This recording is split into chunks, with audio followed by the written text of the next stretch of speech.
Plojam, plojam, plojam.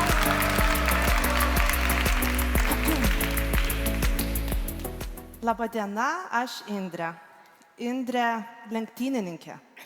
Indrė, kuri 20 metų gyveno griežta disciplina. Indrė, kuri turėjo griežtą sporto, mitybos, poilsio režimą. Indrė, kuri nuolat lavino savo kūną, reakciją, periferinį regėjimą, koordinaciją. Indrė, kuri pati užsikraudavo automobilį ant savo tralo ir su juo lėkdavo į varžybas. Indrė, kuri, jeigu reikėdavo rinktis tarp treniruočių ir varžybų arba draugės gimtadienio ir susitikimo su giminė, Indrė visada pasirinkdavo varžybas. Indrė, kuri startuodavo per sezoną 20 ir daugiau lenktyninių startų ir tai buvo mergina, kuri iš savo mechanikų sulaukdavo komentaro: Indrė, tu griauni visus stereotipus apie moteris. Ir taip 20 nenutrūkstamų sezonų, 20 nenutrūkstamų metų. Staiga aš pagalvoju, jeigu iš formulės Indrė yra lenktynininkė, aš išimu žodį lenktynininkė. Kas tada yra Indrė? Kas yra Indrė be lenktynių? Modestai, gal tu žinai, kas tu esi be Dakaro? Ieva, gal tu žinai, kas tu esi be teatro? Audronė, gal tu žinai, kas tu esi be ambos? Aš nežinojau, kas aš esu be lenktynių. Ir man tikrai reikėjo sužinoti. Čia kilo labai daug klausimų, daug abejonės, dėl ko aš lenktyniauju. Ar aš lenktyniauju iš baimės, ar aš lenktyniauju iš norėjimo pasipuikuoti, gal aš lenktyniauju, nes aš daugiau nieko nemoku gyvenime. O gal aš lenktyniauju, nes tai yra mano gyvenimo prasmė ir meilė. Buvo labai daug klausimų. Bet aš nusprendžiau užtraukti rankinį ir po 20 metų sezonų, nenutrūkstamų sezonų ir čempionatų, išeiti savęs ieškoti. Užtraukti rankinį metams, kaip sakant, dar gal ir koją šalia paspausti stabdį. Ir man dabar atrodo, kad tas sprendimas buvo lengvas. Bet ir visus metus aš taip galvojau. Bet prieš keletą savaičių aš užsiminiau mamai apie tai. Ir mama sakė, kas? Tu? Tau buvo čia lengva? Jinai iki dabar negali pamiršti, kaip aš atrodžiau ir kaip aš jaučiausi. Mano psichologė pridūrė, kad mano kūnas beveik drebėdavo. O mano draugės sako, kad tas sprendimas niekam nebuvo lengvas.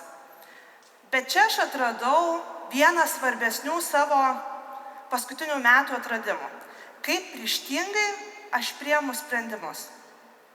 Aš priimu juos, išgyvenu pilna širdimi, tą pačią akimirką ir žengiu toliau. Užveriu duris ir man tikrai šiandien atrodo, kad viskas buvo gražu ir lengva. Aš neatsimenu, kaip mano kūnas drebėjo. Aš neatsimenu, kai aš priėmiau sprendimą išeiti iš lenktynių metam, man dabar atrodo, kad tai buvo suaugusio žmogaus sprendimas. Taigi, Indrė prieš metus užtraukė rankinį ir išėjo savęs ieškoti. Tai kasgi ta Indrė be lenktynių? O kur? Kur galima būtų eiti save surasti? Einu ir prieinu sankryžą. Į kairę, į dešinę. O kur toliau? Čia kaip pasakos apie Jonuką ir Gritutę, žinote. Ir aš nusprendžiau eiti į Ambą. Ir labai gerai atsimenu, kaip važiavau į pirmąjį gruodžio savaitgalį moksluose. Ir važiuojant autostrada aš savo pasakiau, Indrė, tik tu niekam nieko neįrodinėk. Būk savo vietoje. Nieko ten nesireikšk. Pasėdėk ramiai tas 3 dienas ir taip labai bus smagu ir gera. Staiga jaučiu, kaip aš pičinu prieš auditoriją dėl strateginio tyrimo vertinimo ir išvažiuoju namo su 2 projektais. Kai aplinka važiuojant namo manęs paklausė, Indrė, kaip tau sekėsi? Aš sakau, visai ne pagal planą. Bet man patiko atrasti Indrę, kuri išdrįso. Aš tikrai to nesitikėjau savęs. Man patiko atrasti, kad aš esu vedama savo intuicijos, vedama savo širdies. Ir žinote, jeigu nusprendi savęs eiti ieškoti, tai nenusteb, kad gali tekti ieškoti savęs netikėčiausiose vietose. Kaip pavyzdžiui, man savęs tėčio kabinete. Ir ne kaip dukrai, o kaip vykdančiai direktoriai. Aš nepamiršiu, kaip jį erzina mano klaviatūros garsas, mane erzina tas pengianti tyla, o mūsų kolegos atrodo kabinetą apeina kokio kilometro atstumu, nes šitoj kokia žmogžudystė nutiks. Ir aš negaliu grįžti namo ir pasiskūsti tėvam, kad mano direktorius lengvai išprotėjo. Bet čia aš atradau Indrę Maištininkę. Ir man patiko ją atrasti. Jūs taip pat buvote šio etapo liudininkai. Indrė Maištininkė per paskutinius metus stūmė savo komandą paieškoti naujų idėjų. Stūmė ir ragino peržiūrėti esamas taisyklės.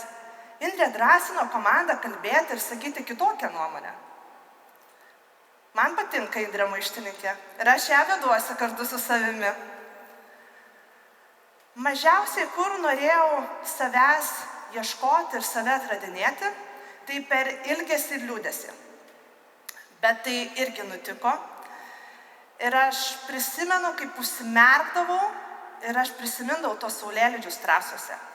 Aš prisimindavau, kaip mano šonas spaudžia mano kėbulas, kaip aš lėkiu tuo Kuršėnų kalnu. Aš prisimindavau tą bendruomenę, aš prisimindavau jausmą, ką aš ten jausdavau.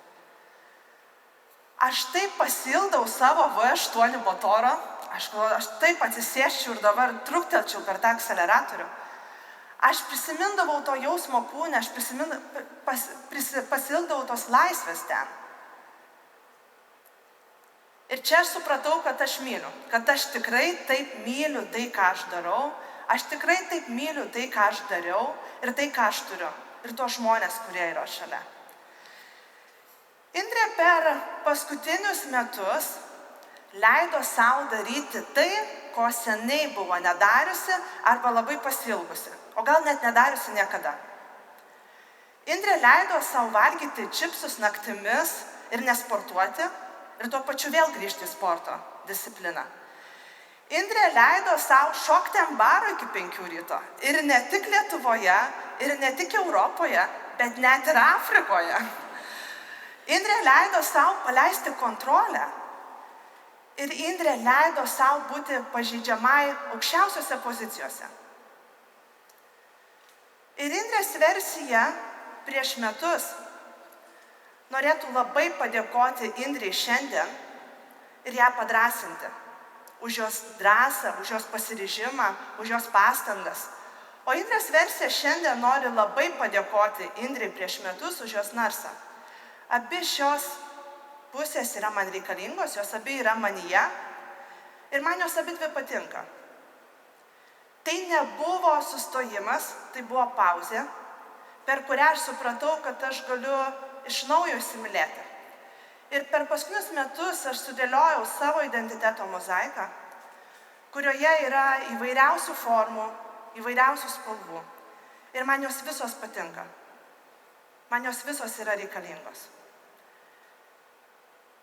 Ir nesvarbu, ar Indrė yra studentė, ar Indrė yra vadovė, ar Indrė yra lenktynininkė, Indrė yra savo gyvenimo vairuotoja. Ačiū, kad buvote mano šios kelionės dalimi. Ačiū, Indrė.